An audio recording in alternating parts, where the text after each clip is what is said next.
And let's go to the book of Genesis. Of course, we've been studying the book of Genesis, and God has been teaching us some great truths.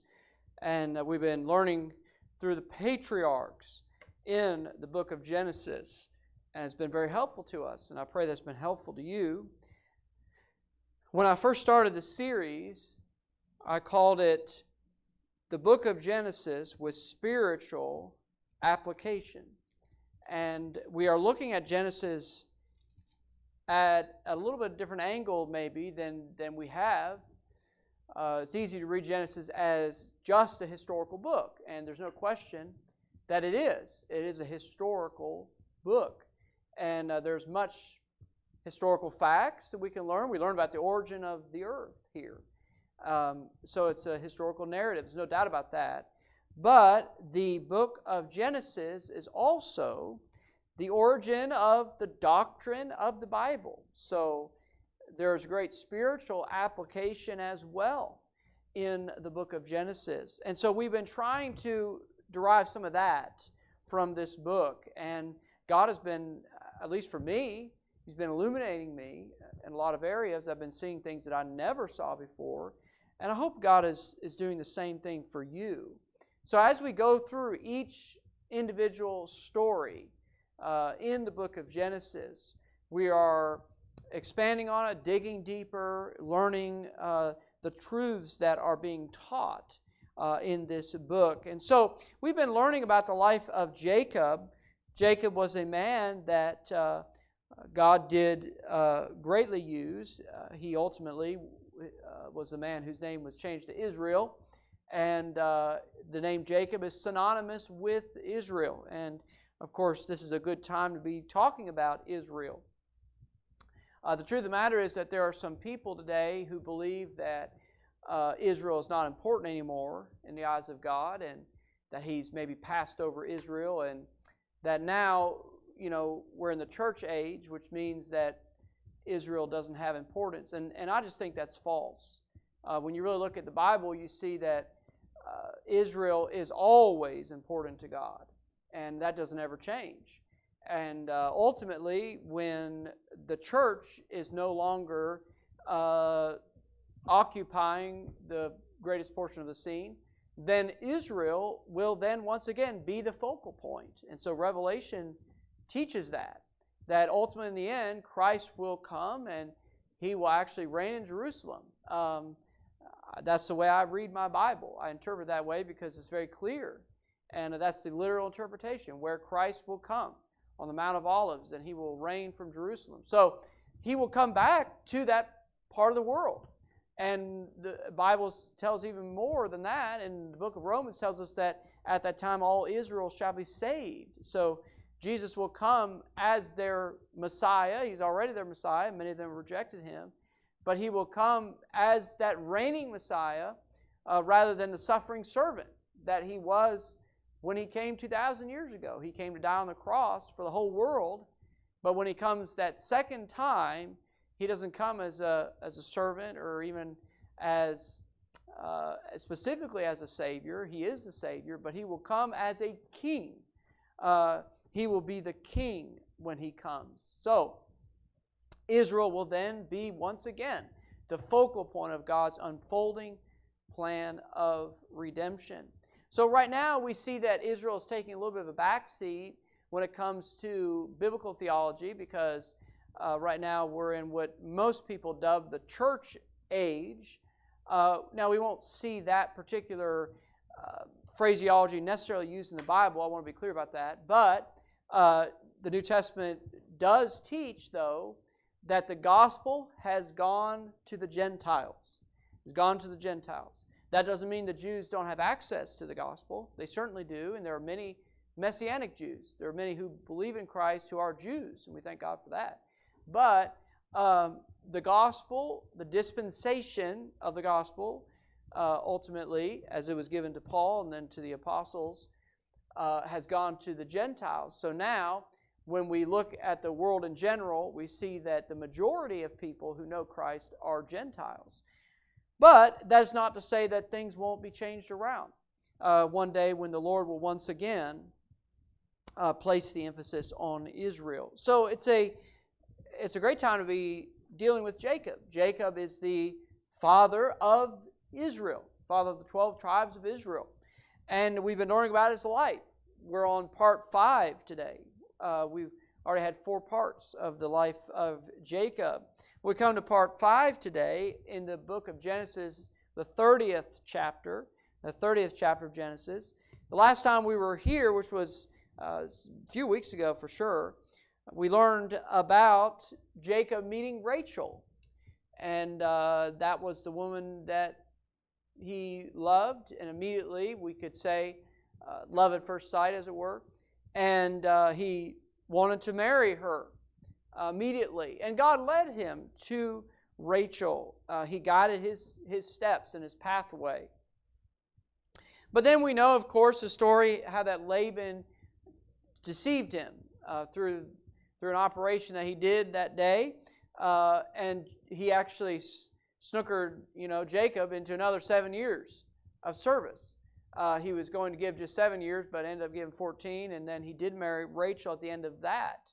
So there was some deception that took place on Laban's part, and the fact of the matter is, Laban was deceitful many times. That was his habit, his nature was to be a deceitful person. So he was trying to get everything he could out of Jacob, and that will come back in our study a little bit. Just to understand that Laban took advantage of Jacob is what he did. And I think as we look at the life of Jacob, we can learn, how am I to deal with it if I am being taken advantage of? If I were to ever find myself in a situation like Jacob was, how should I respond to that kind of thing? How should I deal with that? And I think we learn from Jacob how he dealt with it. And then also we want to, of course, guard ourselves from being like Laban, who just tries to get everything from somebody, for their own benefit, not considering the other. And I think Laban really was using Jacob a little bit. He was also using him because he saw that when Jacob was around, God blessed him. And so he saw that Jacob really was the one that was blessed of God. So if he had Jacob around, he was blessed. So he wanted to keep Jacob around as long as he possibly could. So he do everything he can to keep him there. So we learned about that a little bit last week, or a few weeks ago. And Laban, of course, gave Jacob Leah first. So we learned about Rachel and Leah, and how that God blessed Leah and gave 4 sons there at the end of the last chapter, the end of chapter number 29.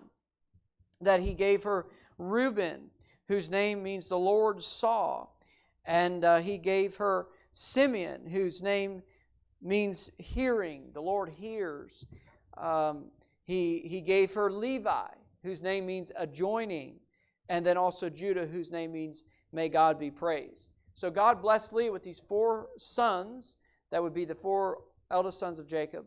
But then when we come to Genesis chapter 30, the scene changes a little bit. We're going to read the chapter, and then I'm going to just give you basically a lineup of points that I hope will help us to kind of understand the flow of the story here. But we do need the whole picture of it, so we're just going to read the chapter. Genesis chapter 30, beginning in verse number 1. And when Rachel saw that she bare Jacob no children, Rachel envied her sister. Now, who is her sister? Leah, right. And said unto Jacob, give me children, or else I die. And Jacob's anger was kindled against Rachel, and he said, am I in God's stead, who hath withheld from thee the fruit of the womb? And she said, behold, my maid Bilhah going unto her, and she shall bear upon my knees. I may also have children by her. And she gave him Bilhah her handmaid to wife, and Jacob went in unto her, and Bilhah conceived and bare Jacob a son. And Rachel said, God hath judged me, and hath also heard my voice, and hath given me a son. Therefore called she his name Dan. And Bilhah Jacob's maid conceived again, and bare Jacob a second son. And Rachel said, with great wrestlings have I wrestled with my sister, and I have prevailed. And she called his name Naphtali. When Leah saw that she had left bearing, she took Zilpah her maid and gave Jacob to wife. And Zilpah, Leah's maid, bare Jacob a son. And Leah said, A troop cometh. And she called his name Gad. And Zilpah, Leah's maid, bare Jacob a second son. And Leah said, Happy am I, for the daughters will call me blessed. And she called his name Asher. And Reuben went in the days of wheat harvest, and found mandrakes in the field, and brought them unto his mother Leah. Then Rachel said to Leah, Give me, I pray thee, of thy son's mandrakes. And she said unto her, Is it a small matter that thou hast taken my husband? And wouldst thou take away my son's mandrakes also?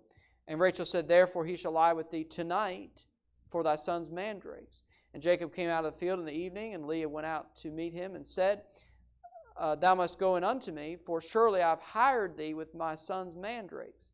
And he lay with her that night. And God hearkened unto Leah, and she conceived and bare Jacob the fifth son. And Leah said, God hath given me my hire, because I have given my maiden to my husband. And she called his name Issachar. And Leah conceived again, and bare Jacob the sixth son. And Leah said, God hath endued me with a great dowry. Now will my husband dwell with me, because I have borne him 6 sons. And she called his name Zebulun. And afterwards she bare a daughter, and called her name Dinah. And God remembered Rachel, and God hearkened to her, and opened her womb. And she conceived and bare a son, and said, God hath taken away my reproach. And she called his name Joseph, and said, The Lord shall add to me another son. And it came to pass, when Rachel had borne Joseph, that Jacob said unto Laban, Send me away, that I may go unto mine own place, and to my country. Give me my wives and my children, for whom I have served thee, and let me go. For thou knowest my service, which I have done thee. And Laban said unto him, I pray thee, if I have found favor in thine eyes, tarry, for I have learned by experience that the Lord hath blessed me for thy sake. And he said, Appoint me thy wages, and I will give it. And he said unto him, Thou knowest now how I have served thee, and how thy cattle was with me. For it was little which thou hadst before I came, and it is now increased unto a multitude, and the Lord hath blessed thee since my coming. And now when shall I provide for mine own house also? And he said, What shall I give thee? And Jacob said, Thou shalt not give me anything. If thou wilt do this thing for me, I will again feed and keep thy flock. I will pass through all thy flock today, removing from thence all the speckled and spotted cattle, and all the brown cattle among the sheep, and the spotted and speckled among the goats, and if such shall be my hire. So shall my righteousness answer for me in time to come, when it shall come for my hire before thy face. Every one that is not speckled and spotted among the goats, and brown among the sheep, that shall be counted stolen with me. And Laban said, Behold, I would that it might be according to thy word. And remove that day the he-goats that were ring-straked and spotted, and all the she-goats that were speckled and spotted, and every one that had some white in it, and all the brown among the sheep, and gave them into the hand of his sons. And he said, 3 days' journey betwixt himself and Jacob fed the rest of Laban's flocks. And Jacob took him rods of green poplar, and of the hazel and chestnut tree, and pilled white strakes in them, and made the white appear which was in the rods. And he set the rods which he had pilled before the flocks in the gutters, in the watering troughs when the flocks came to drink, that they should conceive when they came to drink. And the flocks conceived before the rods, and brought forth cattle ring-straked, speckled, and spotted. And Jacob did separate the lambs, and set the faces of the flocks toward the ring-straked, and all the brown in the flock of Laban. And he put his own flocks by themselves, and put them not into Laban's cattle. And it came to pass, whensoever the stronger cattle did conceive, that Jacob laid the rods before the eyes of the cattle in the gutters, that they might conceive among the rods. But when the cattle were feeble, he put them not in. So the feebler were Laban's, and the stronger Jacob's. And the man increased exceedingly, and had much cattle, and maidservants, and men servants, and camels, and asses. Now, how many of you be honest with me and say, there's some things in that you never understood when you read that? Anybody? Yeah, well, that's fine. You know how many times I've read this thing through to figure everything out? But God is helping us. And I believe there's some things that we can draw out of this. And I do want to explain, to the best of my ability, some of the things that are happening here. I think that sometimes we can get a little confused in a story because there's different things taking place and different things going on. But the truth of the matter is that there are reasons for each of these things that are taking place. So we learned last time how that Leah, she had the 4 sons, and she was the lesser of the love. She was loved less than Rachel in the eyes of Jacob. He originally had served for Rachel. He didn't serve for Leah. But because of the custom of the land, Laban gave Leah first. And so, obviously, as we're reading these things, we understand that God is not condoning this kind of behavior. For example, having multiple wives or something like that. I think sometimes people get confused because they think, oh, well, it's in the Bible, and they don't understand why it would be that way. And we have to understand that we're in the book of Genesis, right? And so if we're in the book of Genesis, there were a lot of things that were not yet put into place, a lot of things that were not clarified. People were still living a lot of times based on the culture of the day rather than certain laws of God. And so the culture at the time was to marry multiple wives. But in the beginning, we know that it was not so. Jesus clarified that in Matthew 19 when he said it's to be one man and he's to take one woman. So that goes all the way back to Genesis chapter 1, where he says, he made male and female. And then how God brought Eve to Adam. He didn't bring Eve and, Elsie and Esther. He just brought one. He gave him one wife. And that is the plan of God. That is the plan of God. And so I don't want us to be sidetracked by that. I do think that we can see as we're reading this that it becomes a little problematic. Can you see that? It becomes a little problematic having more than one wife because of the strife that was coming as a result of that. So with some of that in mind, we see that there are many lessons we can learn. Lessons we can learn about certain things that are not good, that are not right. And God suffered a lot of those things at the time because of the ignorance of those who were participating in them. And that was just the way that the culture was. And so they hadn't learned some things. But nonetheless, we know that Rachel was the one whom Jacob loved. And when we come to chapter 30, Leah has had 4 children, Rachel has none. So Rachel comes to Jacob and says, "Give me children, or else I die." And no human being can make something like that happen. It was ultimately all in the plan of God. So Jacob says to her, "Am I in God's stead?" In other words, I can't make something like this happen. So I want to give you a few things that I hope will help us through the story. Number one, we see Rachel's envy. She was envying the fact that Leah had children and she did not. And so she was not only wanting children for herself, but she was envious at the fact that Leah had already had children and had no problem or issue with that. But now Rachel is barren. Rachel's not having any children. And so she comes trying to trying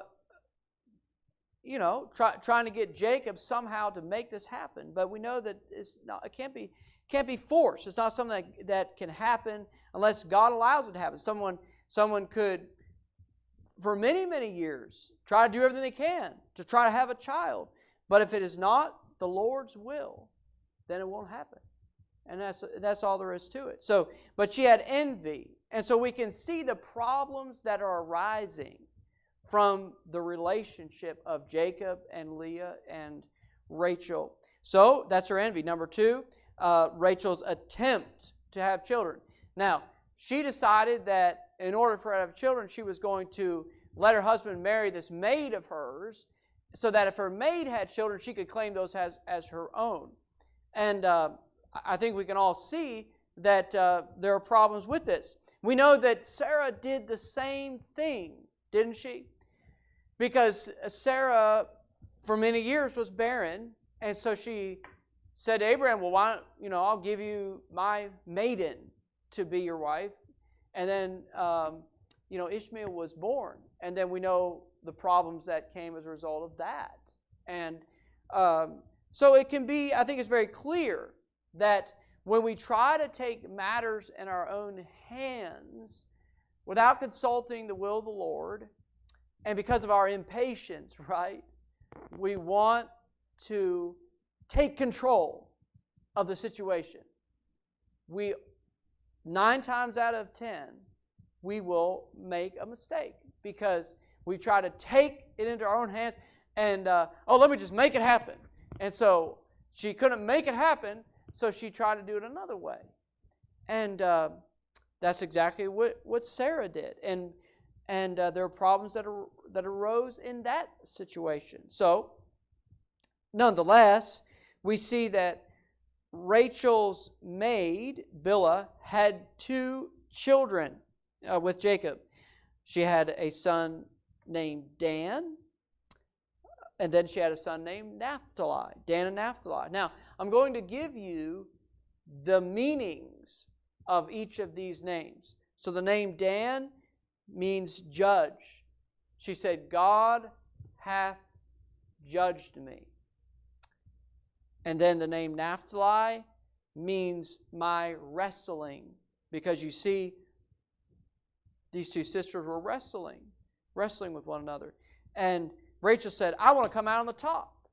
I want to have more children than Leah. And so she's doing what she can to make that happen. So, Rachel's envy, Rachel's attempt, Rachel's attempt to have children. Number 3 is the sisters' competition. So there's a competition taking place because now Leah's going to try to win. First of all, she has the 4. Then Rachel comes along and her maid has 2. And then now Leah, in verse number 9, sees that she left bearing. That just means that she stopped having children. So now she gives her maid, so she follows the example of Rachel, gives her maid to Jacob, and 2 children come as a result of that. Gad, in verse 11, Gad's name means fortune, and she said, a troop cometh, because after him many more would come after Gad. And so she says, a troop cometh. And she called his name Gad. She had a second son and called his name Asher. Now, Asher is one of my favorites because we see certain blessings given to him. Notice verse 19, verse 13. And Leah said, happy am I, for the daughters will call me blessed. And she called his name Asher. In Deuteronomy chapter 33 and verse number 24, when Moses is giving the blessing to all the tribes of Israel, he names each of the tribes. He gives a different blessing to each one.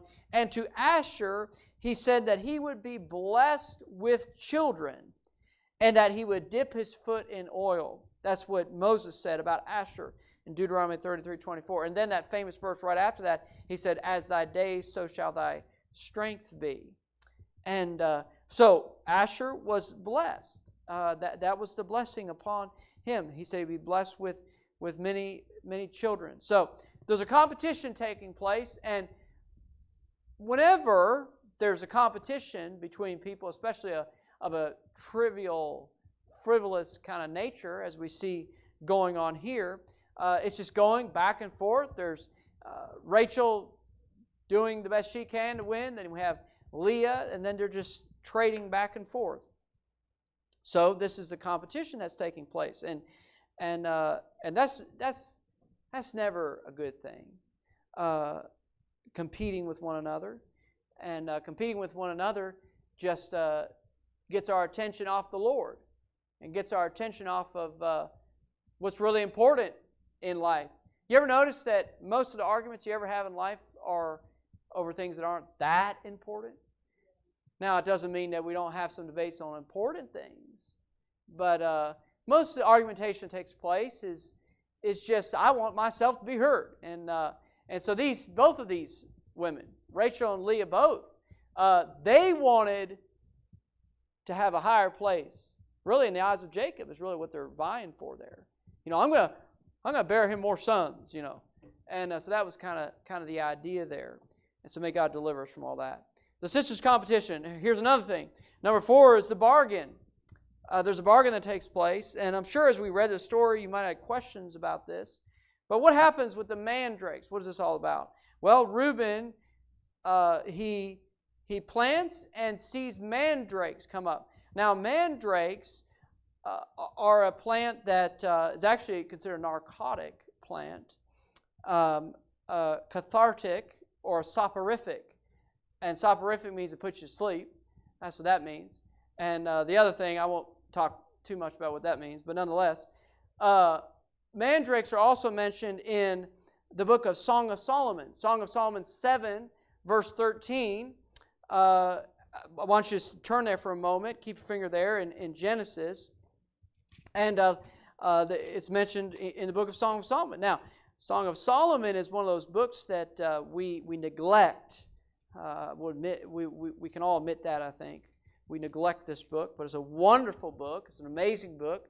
And by God's strength and help, one day I want to study through this book. I think we'll have a great time doing that. But Song of Solomon chapter 7. Here we have the bride and the groom. They're going back and forth, and they speak to one another as their beloved or their love.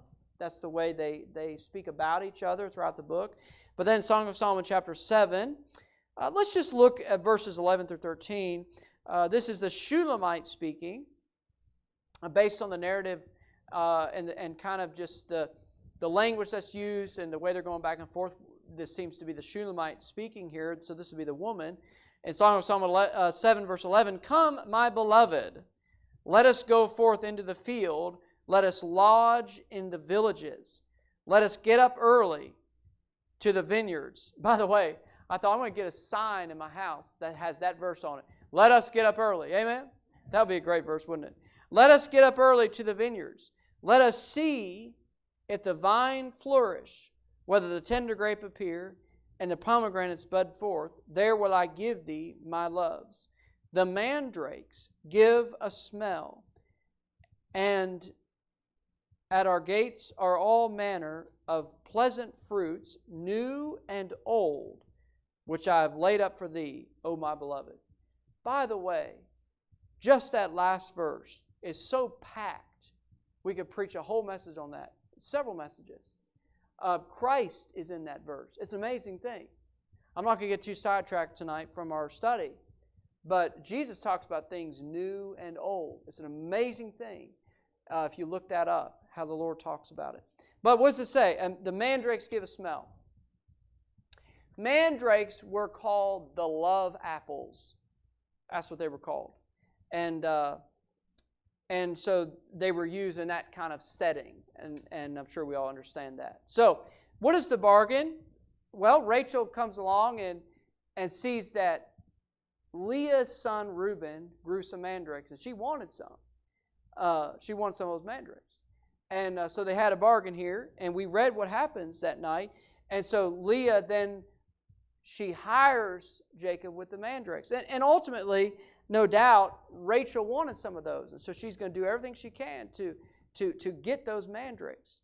And so that's the bargain that takes place. However, within all of this that's going on here, God sees the heart of Leah, and He's going to bless Leah. And that's the fifth thing. It's the blessing. We see that God hearkened to Leah in verse 17. She conceived and bare Jacob a fifth son. So, what is his name? Well, his name is Issachar. And the name Issachar means reward. So she counted him as a gift from God. And then she conceives again, bears the sixth son. And Leah said, verse 20, God hath endued me with a great dowry. Now will my husband dwell with me, because I have borne him 6 sons. And she called his name Zebulun. So she's trying to earn his love, you see? Because she knew that he loved Rachel more. So she's doing a lot of these things, trying to earn his love. And so she said, now he'll dwell with me. So the name The name Zebulun means habitation. Means habitation. She said, my husband will dwell with me.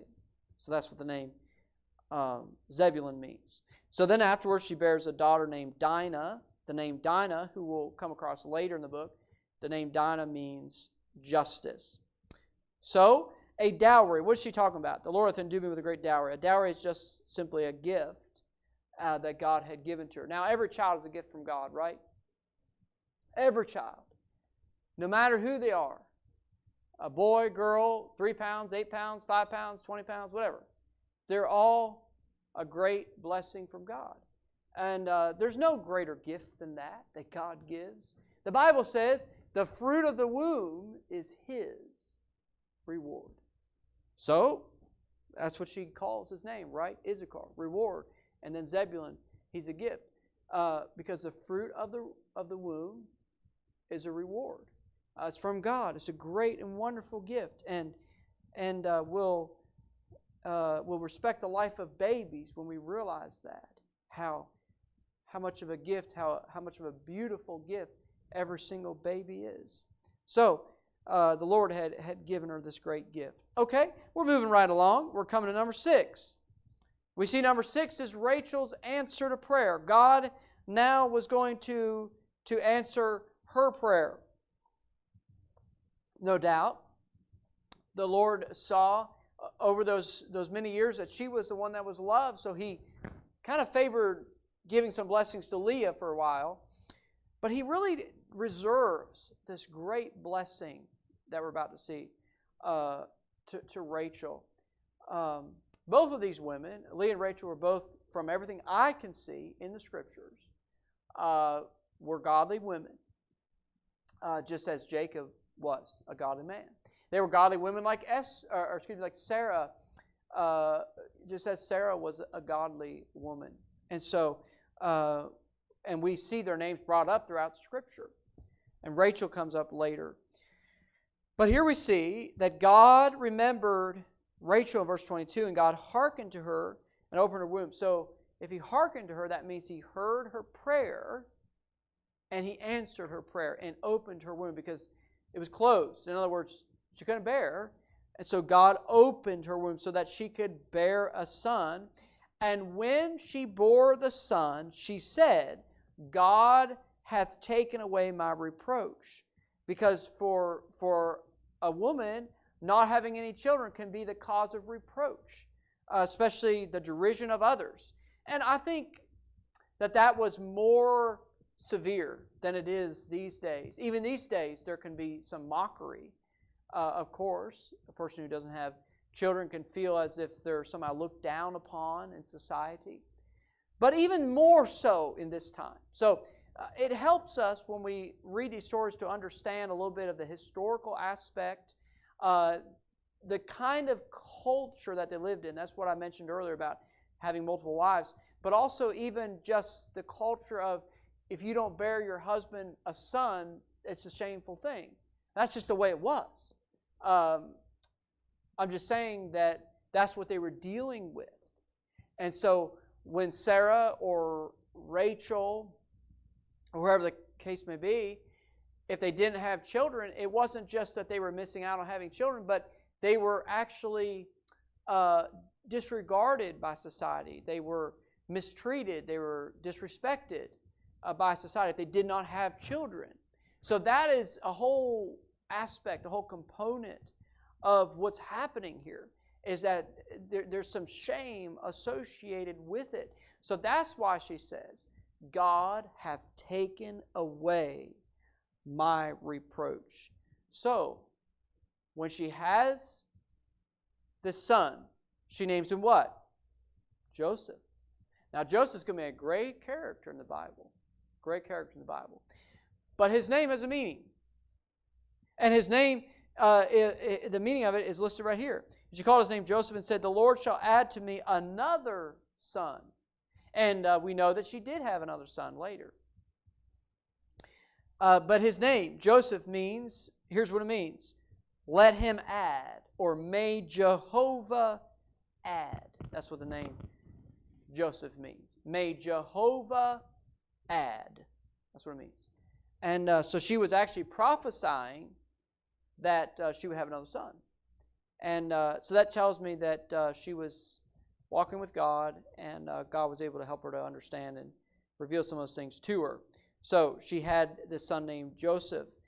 And it came to pass when Rachel had born Joseph that Jacob said unto Laban, send me away. Okay, so now we'll do the questions at the end. So write down if you remember it, and we'll just keep going, then we'll ask at the end. But she has a son, Joseph, and then after that happens, I don't know if there was a turning point there where Joseph said, okay, it's time to go. But Jacob here says to Laban, send me away. So here's number 7. Number 7 is the request. Jacob says, okay, now it's time for me to go. Because God had already revealed to Jacob that he wanted him to go back where he came from. Because Laban's in Syria. Is that the promised land? Does anybody know? No, it's not the promised land. He knew that God had a place for him in Canaan. And so he wanted to go back. That was his desire, to go back to the land of his fathers, the land that was promised to him. But he's in this contract, as it were. And so he finishes up the contract and says to him, let me go, okay? And so he comes to him. He says, if I have found favor in thine eyes. So first of all, he asks him to go. That's what Jacob does. But then number 8 is Laban's proposition. Laban's proposition, because now Laban counters it. And Laban says, I pray thee, in verse 27, if I have found favor in thine eyes, tarry, for I have learned by experience that the Lord hath blessed me for thy sake. So the proposition on Laban's part is stay a little longer, and I'll give you your wages. So whatever you tell me what your wages will be. Imagine that. If you went to a job and they said, how do you want us to pay you? That doesn't happen, does it? Tell us how you want to pay me. Oh, I want $1,000 every day, But he says, name it, whatever you want. And, I don't know if he understood what he had just said. But he said, but I believe that Laban knew that Jacob was such a godly man. He trusted him implicitly. He knew that whatever Jacob said would be reasonable. So his proposition is, stay a little longer, appoint me your wages, I'll give them. So Jacob responds to that. And he says in verse 29, he said unto him, thou knowest how I've served thee, and how thy cattle was with me. In other words, I've been faithful. You could entrust everything into my hands. Your whole estate was under my care. For it was little which thou hadst before I came. When he came and served for Rachel, Laban had little. And it has now increased unto a multitude, and the Lord hath blessed thee since my coming. And now when shall I provide for mine own house also? In other words, I've been serving you this whole time, increasing all your cattle and all your multitude, everything you have, and now it's time for me to focus on my family. That's basically what he's saying. It's time for me to move away, get settled with my family somewhere else. But Laban won't have it, will he? He says, no, I want you to stay. And he said, what shall I give thee? And Jacob says, thou shalt not give me anything. If thou wilt do this thing for me, I will again feed and keep thy flock. And then he explains what he's going to do. So Laban's proposition, number 9, stay with me. Number 9, Jacob's plan. Jacob had a plan. He said, no, I don't want any wages. I don't want any money. I don't want anything, actually.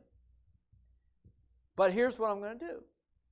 So Jacob's plan. I won't read the whole thing again. I'll try to explain it to you. What does he say? He says, well, I'm going to go to your flock and remove all the speckled and spotted. Now, it's important to understand that at that day and time, most sheep were white, and they still are today. Most sheep, in general, you think of a sheep as being white. But at times, there were sheep that were speckled and spotted, had other colors in them. They were brown. And a lot of times, those were actually the more favored ones. were stronger, different things. They actually were more favored. Even though they may have looked a little muddled compared to the white ones, they were actually more favored. So when Jacob says, hey, Laban, I got an idea. Don't give me anything. My hire will be all the speckled and spotted lambs and all the speckled and spotted sheep. I'll have them. That will be my hire. So if you ever see me with a white sheep, I'm stealing them. Because the white sheep belongs to Laban, right? Laban's got all the white ones. And that's his deal.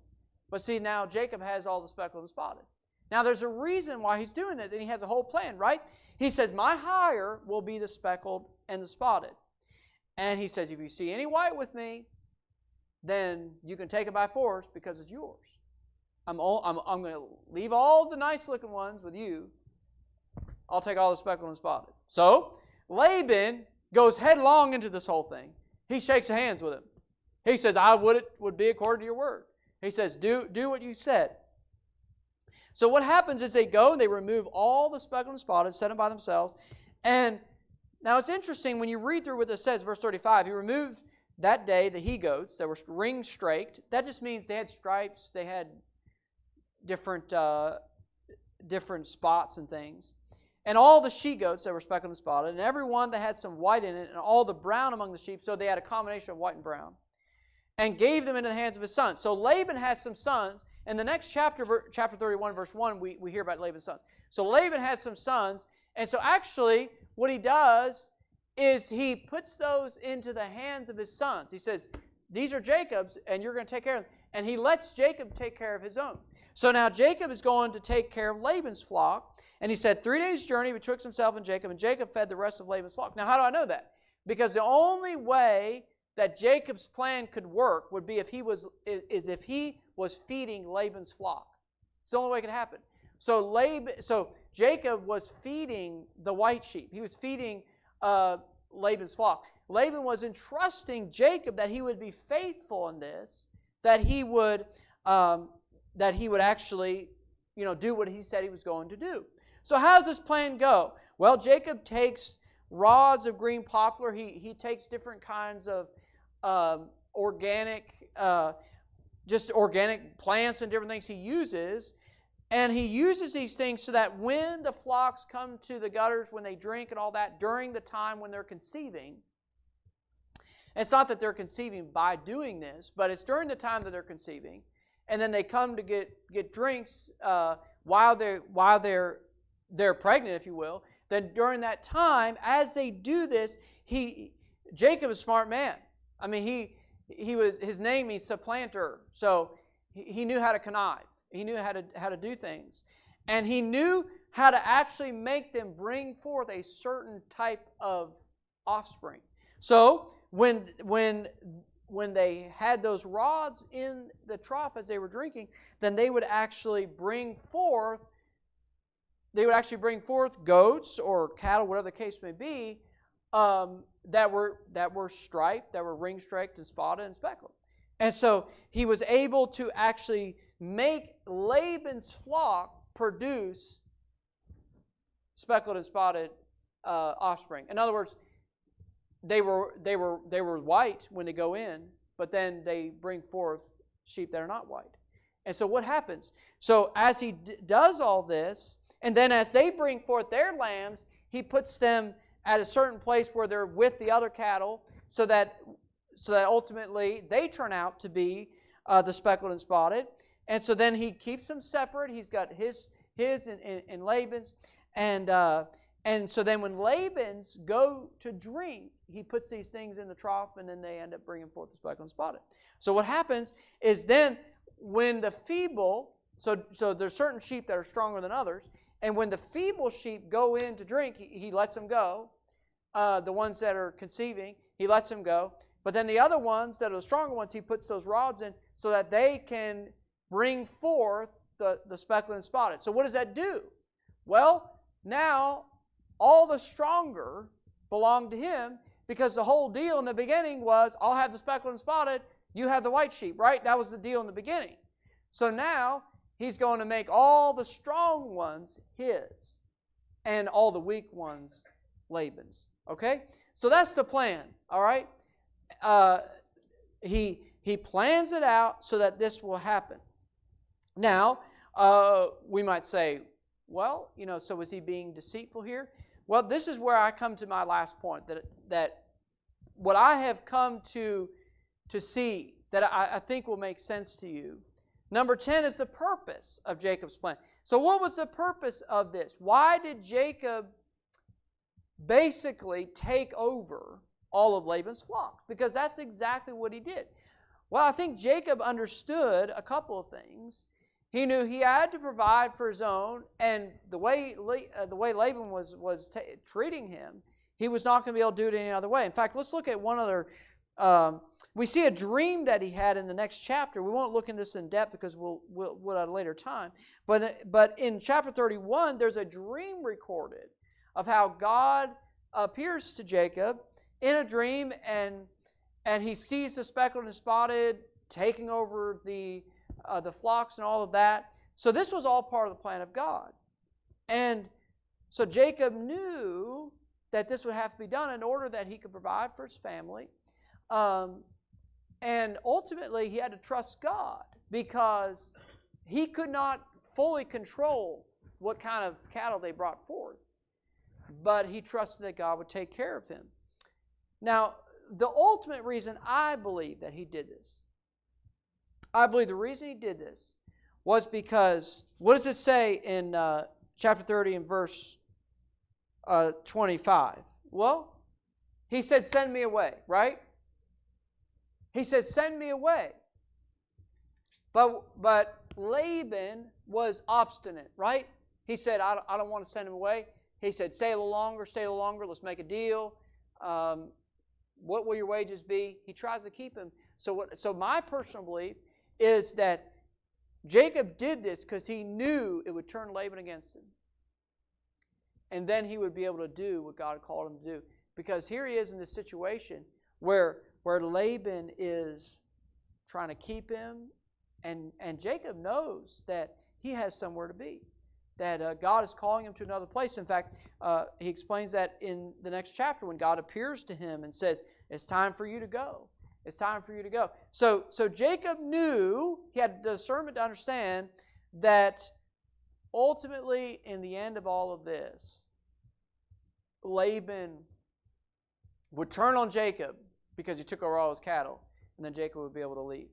So, okay, so what do we learn from it? Well, I think we learned several things. I think we learned about the things that come from the dangers of competition between one another. I think we certainly see that. I think we see how God can be with you even no matter what the situation is, even if it's not a good situation. Jacob found himself being taken advantage of, but what did he do? He kept serving. He kept serving and trusted God in that situation. And God turned it around. God turned it around. He provided for Jacob so that he would have everything that he needed, because Jacob ultimately, I see the narrative of the story is that Jacob wants to fulfill God's plan, but he has to do some things to make that happen. It's similar to what Rebekah did. Remember when Isaac's about to bless Esau, and nothing's changed in his mind. He's going to bless Esau because that's his firstborn son. He loves that deer meat. He loves that venison.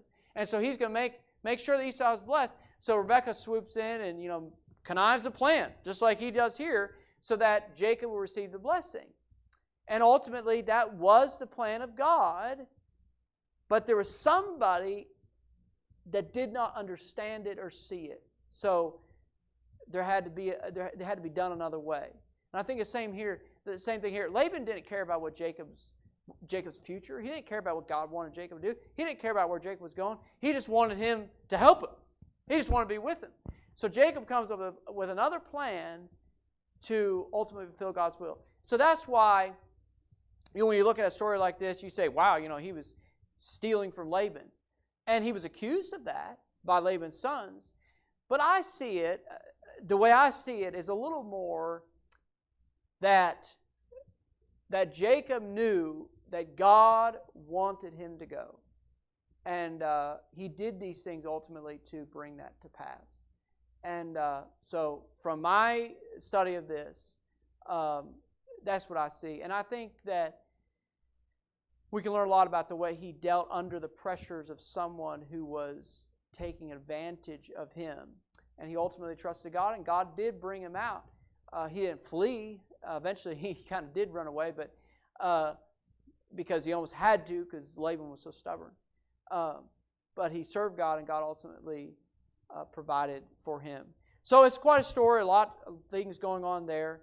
But I hope that we can continue to learn from the life of Jacob. We will continue because many more chapters are dedicated to the life of Jacob.